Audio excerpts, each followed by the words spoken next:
कर्जत तालुक्यातील Republican party of India Athawale प्रमुख पदाधिकारी यांनी 11 सप्टेंबर रोजी केंद्रीय मंत्री रामदास आठवले यांची सदिच्छा भेट घेतली।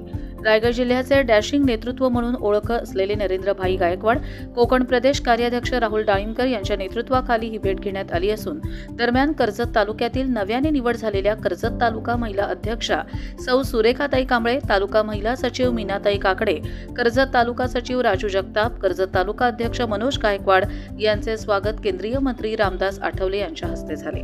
3 ऑक्टोबर 2025 रोजी होणाऱ्या रिपब्लिकन पक्षाच्या वर्धापन दिनाच्या तयारी संदर्भात चर्चा करण्यात आली।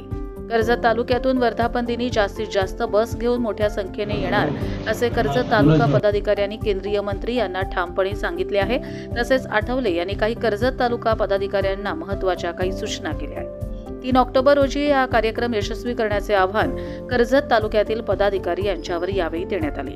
दरम्यान कोकण प्रदेश कार्याध्यक्ष राहुल डाळिंबकर, रायगड जिल्हा सचिव सुनील सोनावणे, रायगड जिल्हा उपाध्यक्ष जयेश शिंदे, महाराष्ट्र कार्यकारिणी युवक सदस्य ॲडव्होकेट उत्तम गायकवाड, कर्जत तालुकाध्यक्ष मनोज गायकवाड, तालुका सचिव राजू जगताप, कर्जत तालुका युवक सचिव राहुल गायकवाड, कर्जत खालापूर विधानसभा अध्यक्ष किशोर गायकवाड, कर्जत तालुका उपाध्यक्ष किशोर जाधव, संघटक अशोक गायकवाड, सुभाष पवार, संतोष जाधव, कर्जत महिला अध्यक्षा सौ सुरेखाताई कांबळे, कर्जत तालुका महिला सचिव मीनाताई काकडे, कर्जत शहराध्यक्ष अरविंद मोरे, कर्जत महिला शहराध्यक्ष सौ वैशालीताई भोसले, कर्जत युवक शहराध्यक्ष स्वप्नील काकडे आदी पदाधिकारी उपस्थित होते। कर्जत लाईव्हसाठी महेश भगत, नेरळ।